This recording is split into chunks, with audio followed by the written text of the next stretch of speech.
Assalamualaikum warahmatullahi wabarakatuh. Selamat datang kembali di Buka Kitab Raga Sukma. Ini adalah sebuah program istimewa dari Padepokan Raga Sukma yang akan membahas seputar panasan. Iya. Seputar proses dan pengalaman membuat komik. Kali ini dipandu oleh saya, Sweta Kartika dan Ahmad Fadli. Nah, oh iya benar juga. Padahal A-nya bukan. Ini sekarang agak beda konsepnya. Kenapa kita ada di sini sekarang settingnya? Karena Padepokan sedang berbenah. Nah, lagi di close dulu. Kita sementara akan hijrah dan mungkin akan sampai beberapa episode ke depan diisi oleh kita berdua dulu. Iya. Ya mohon maaf ya kalau nanti ke depannya akan sedikit membosankan. Iya. Nah, kali ini kita akan membahas tentang lebih ke proses pengkaryaan ya. Karena dalam proses pengkaryaan sebetulnya membuat komik itu dibagi menjadi 3 fase besar, benar Iya, nggak? betul. Yaitu praproduksi, produksi dan pasca produksi. Nah, 3 fase ini nanti akan kita belah-belah. Sebetulnya di episode sebelumnya sudah dijelaskan juga oleh Mbak Alex Izaki. Cuman kita sekarang akan lebih simpel, lebih padat karena kita durasinya akan diperpendek. Tidak seperti sebelum-sebelumnya. Nah, sekarang kita akan masuk di fase praproduksi yang akan dipandu nanti oleh Ahmad Fadli. So, tetap saksikan Buka Kitab Raga Sukma. Siap.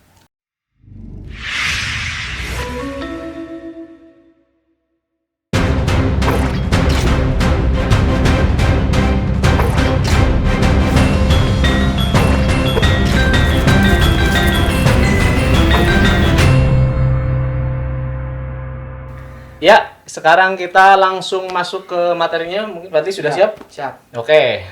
Ini sebetulnya adalah tugas kuliahmu ya? Bukan tugas kuliah? Iya. Tugas kuliah? Tugas kuliah S2, semester 2. Oke. Dosennya Pak Sumbo Tinarbuko. Nah, sekarang nggak lupa? Nggak lupa. Kemarin udah lupa beberapa kali. Nah, mau nggak, Pak? Apa yang mau dijelasin? Silakan. Saat bikin komik itu sebenarnya kenapa kok para pemula di luar sana bikin komik mesti setengah jalan udah hilang semangat, atau aku punya ide baru bikin komik yang lain yang ini gitu. Ya pokoknya lagi di jalan kandas, kandas. Nah, itu survei membuktikan bahwa ya itu karena kuliah ya. Iya, betul. Iya, karena waktu itu kuliah. Nah, survei membuktikan bahwa permasalahan utama itu ada di praproduksinya mereka. Tahap persiapan. Jadi ini artinya kurang matang ya? Iya, ibaratnya kayak kita mau ke puncak gunung tapi gak bawa backpack, gak bawa tenda, gak bawa apa. Pokoknya aku ingin ke gunung. Nah, gitu. Latah. Iya. Nah, di sini saya akan membagikan tips bagaimana merancang atau menggodok praproduksi komik atau sebelum bikin komik untuk bisa diproduksi di kemudian hari. Ya, kita lagi mau membahas tentang tahap persiapan membuat komik. Jadi jauh sebelum proses pengkaryaan. Nah, kita coba mundur lagi ke belakang. Nah, kita akan membahas tentang istilahnya kalau Inggrisnya ya comic preparation kali. Comic preparation. Moga Pak, bantu aja. Comic preparation itu saya katakan ini ya. Comic preparation. Ya. Bukan pendekar Raga Sukma, warrior Raga Sukma. Oh iya, Raga Sukma warrior. Saya bagi 4 fase. Sebenarnya bukan fase sih. Jadi ada 4 aspek kali ya. 4 titik yang bisa kita ini kan. Yang pertama itu saya belajar dari Mbah Alex Izaki, namanya outline. Oh, jadi kita harus membuat outline. Outline dulu. Apa itu outline? Outline itu kasarnya adalah cerita komik Anda dalam 1 kalimat. Premis beda ya? Premis lebih panjang sih. Lebih panjang. Mungkin logline something like that. Semacam gitulah. Kalau saya ini outline lah. Outline ini intinya kayak Naruto ingin jadi Hokage. Kayak ide. Iya, Naruto ingin jadi Hokage. Tapi di sini setelah ada kalimat itu kalian tambah masalah. Setelah sama dengan solusi. Ya. Nah, kalau ini saya belajar dari YouTube-nya Raditya Dika. Oke. Nah, Nah, setelah solusi ini kalian boleh kasih twist atau enggak, itu bebas. Oh iya, iya. Iya, jadi kayak bumbu lah. Bumbu. Nah, makanya kalau Naruto ingin jadi Hokage, dia masalahnya adalah dibenci oleh seluruh rakyat Konoha. Rintangannya. Rintangan 1, rintangan 2 masih harus nyelamatin Sasuke. Terus Iya. akhirnya sampai ke solusi twist ini. Nah, solusinya Naruto akhirnya jadi Hokage atau twistnya malah Sasuke yang jadi Hokage. Ya, nah, benar. Kalau itu udah selesai, baru yang kedua saya bikinnya adalah tokohnya. Desain karakternya. Oke, jadi setelah kan tadi di dalam outline sebenarnya sudah ada karakternya ya. Sudah ada karakternya. Terus kita visualisasikan. Visualnya dulu. Baik. Aneh ya. Jadi ibaratnya sudah ada ceritanya. Sekarang siapa yang memerankan cerita tadi? Yang akan membawakannya. Kalau ada biar pasti dia bilang Reza Rahardian. Oh, dia lagi apa? Lagi malu-malu lagi semua. Nah, itu lagi-lagi Reza Rahardian, terserah mau tokohnya Reza Rahardian, mau tokohnya Bambang Pamungkas juga silakan. Ya. Nah, tokohnya ini, kalau bisa tokoh ini adalah tokoh yang bisa memerankan kalimat tadi. Ya. Pemeran utama sih. Pemeran utama aja. Bahkan permasalahannya juga didesain semua. Nah, tokoh yang baik itu punya 2 ciri ya. Yaitu bukan 2 ciri, tokoh. Bukan ya. Sejatinya karakter itu ada 3 bagian. Yang pertama itu bentuknya seperti apa, visualnya nanti. Ya. Yang kedua kepribadiannya kayak gimana. Dan yang ketiga ini yang kalau menurut saya itu aksesoris. Jadi kayak Naruto. Gimmick. Nah, itu yang nanti gimmick itu nanti semuanya. Oh, I see. Nah, jadi kayak aksesorisnya silakan backpack atau apa. Nah, makanya tadi saya cepat sebut 2 ya. Oke. Soalnya 2 itu karakter visualnya gimana, karakter kepribadiannya gimana. Jadi verbal dan non verbalnya gimana. Verbal dan visual. Oh, oke. Katakanlah Naruto karakter visualnya punya spiky. Terus serba oranye. Itu visualnya. Nah, itu visualnya. Yang kelihatan mata lah. Yes. Nah, karakter verbalnya dia itu tidak akan menarik kata-kataku, itulah jalan ninjaku. Nah, ya prinsip yang dia anut. Ya. Pendendam apa. Oke. Terus setelah tokohnya udah ada, baru yang ketiga itu adalah universe-nya atau dunianya. Ya. Dunianya. World building-nya. Okay. Nah, setting tempat dia bernaung, ya nggak sih? Betul. Seperti apakah dunia? Ini sorry ya, saya ngomongnya Naruto ya, soalnya. Nggak apa-apa. Itu kayaknya teman semua orang tahu sih. Iya. Biar teman-teman relate, dan kebetulan saya tumbuh dengan komik Naruto. Dan soalnya kalau pakai contoh komik kita belum tentu yang baca. Gitu. Ya. Naruto. Gimana Naruto? Nah, dunia Naruto ya pasti dunia yang mereka memiliki kekuatan yang namanya cakra gitu. Oke. Terus jadi ciri khas dunia kali. Ciri khas dunianya seperti apa?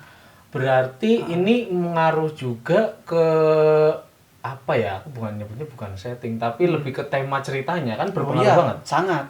Oke. Katakanlah ini di dunia itu ada beberapa raksasa telanjang sehingga manusia harus berlindung diri di balik tembok. Kayak gitu. Jadilah Attack on the Titan. Nah, makanya bikin dunia pun juga nggak asal-asal gitu. Makanya saya sebut salah satu masuk di preparation aspek itu. Dunianya. Kayak dunia apa? Satu galaksi punya satu emperor. Oke. Perang gitu. Intinya prinsip world building itu nyambung ke semua aspek tadi. Enggak, world building aja, tokoh juga harus nyambung ke dunia. Lah ya, maksudnya berarti ini harus saling menyambung kan, berkesinambungan lah istilahnya. Saling mempengaruhi. Oke. Baru yang Mas Weta tadi bilang itu adalah gimmick. Oh. Yang terakhir. Aspek sendiri ya itu. Sendiri, karena harus dipikir sendiri soalnya. Oke. Nah, menurut saya gimmick ini kayak agak spesial. Karena gimmick ini yang harus mempengaruhi semuanya, ketiganya. Ini berdasarkan catatanmu, gimmick adalah something that is not serious or real value that used to attract people's attention or interest temporarily. Yes. Jadi gimmick yang saya maksud dari Google Translate. Gimmick itu adalah something yang enggak nggak ini sih, nggak mungkin remeh gitu. Remeh gitu. Iya, Tapi iya, itu yang diingat. Katakanlah headbandnya Naruto. I see. Remeh itu. Tapi apakah harus visual aja yang dimaksud dengan gimmick ini? Udah, ya kayak tadi ya aku tidak akan menarik kata-kataku. Itu juga sebenarnya poin dari gimmick. Itu juga gimmick. Makanya ada gimmick di tokoh verbal. Oke. Ada gimmick di tokoh visual. Oh. Ada gimmick di dunianya. Oke. Ada gimmick di outline-nya. Oh, jadi ini menaungi semua. Menaungi semua. Makanya aku bilang gimmick ini adalah terpisah, aspek iya, terpisah. Aspek terpisah. Jadi kayak tokoh aksesoris jadi gimmicknya ya nggak apa-apa memang karena ada gimmicknya. Betul. Outline-nya ceritanya kayak katakanlah ini ceritanya kalau film saya nggak terlalu ngerti ya. Pokoknya saya lupa namanya. Pokoknya kalau yang bikin dia pasti plot twist gitu. Oh, ada ciri khasnya ya si storytellernya. Ya, kalau dia yang bikin pasti pendekar. Oh iya. Kalau Mbah Halek yang bikin pasti bom sosok Cina pokoknya kita pengen berantem. intinya berantem gitu. Nah, itu biasanya gimmick di outline. Oh, I see. Kalau gimmick di dunia katakanlah siapa gitu gimmicknya Zack Snyder gitu. Mungkin gelap-gelap gitu. Oh, ya tonnya gimana? Terus seinen lah temanya. Oke. Terus itu kan termasuk gimmick ya? Termasuk gimmick. Karena dia bungkusnya. Iya. Yang paling kental gimmicknya tuh klaim Karta Sakura. Iya, dan dia di Tsubasa Chronicle ya podo-podo aja. Iya sih, Magic Knight Breaker. Iya, terus sama apa tuh yang Code Geass ya kalau nggak salah. Lupa aku bacanya yang X sama 1999. Jadi tiga-tiganya tuh punya ciri outline yang sama. Gitu. Iya. Kayak ibaratnya kalau gampangnya gini, kalau kita nonton film Pixar, itu gitu langsung kebaca itu Pixar itu. Itu Pixar itu. Beda sama DreamWorks somehow kalau kita teliti gitu. Betul sekali. Itu. Jadi sebetulnya itu antara ini kan comic preparation yang ternyata kalau ditarik di eskalasi ke belakang, ke atas ya itu malah mencirikan kitanya sebagai kreator. Iya, betul. Kalau keempatnya ini kalian punya sendiri sebagai gimmick, kalian pasti gampang diingat. Benar.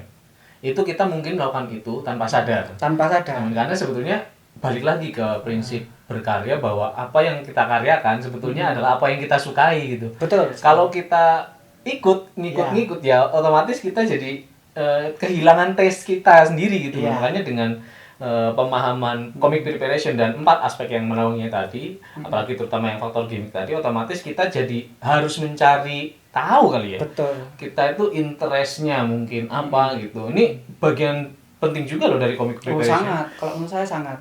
Contoh ya, ini yang saya lakukan tapi saya tidak sadari ya. Gimmick di outline saya pasti dendam. Iya. Benar. Pasti cerita tentang dendam, entah Sampana, entah kayak Pranaya, entah. Menurutku bukan dendam, tapi pembuktian. Iya. Iya nggak sih? Soalnya aku membaca hampir semua kayak pengen membuktikan kalau aku itu adalah apa-apa. Iya. Bahwa kemudian drive-nya dendam ya, tapi motivasinya lebih ke pembuktian. Iya. Itu ciri khas dia. Yang kemudian juga kamu memerankan sendiri gitu supaya. Nah, itu di tokoh. Iya, benar. Di dunia selalu ada apinya. Ya. Jadi kalau disaring menjadi unsur, pasti ada kamu sebagai karakternya sendiri, terus ada unsur api, terus ada unsur dendam dan pembuktian. Nah, jadi kalau katakanlah saya bikin komik romance gitu, dengan karakter yang berbeda, sekalipun beda pasti tuh kelihatan. Karena dia Kancil juga gitu loh. Iya. Padahal itu bukan pendekar. Tapi tetap pembuktian. Benar. Oke. Begitu. Oke, sip. Berarti 4 aspek dalam comic preparation. Ini kita singkat saja karena jujur aja ternyata durasi menonton di buka kitab itu mostly kuatnya di 17 menit. Nah, makanya kita mencoba akan mempersimpel di episode-episode berikutnya menjadi lebih seperti ini ya, lebih tips-tips untuk berkarya. Nah, sekarang untuk yang permulaan ini kita membahas tentang comic preparation dan sudah disampaikan dengan baik oleh pendekar api Ahmad Fadli. Saya rasa itu nanti kita akan bertemu di episode berikutnya. Terima kasih sudah menyimak. Assalamualaikum warahmatullahi wabarakatuh.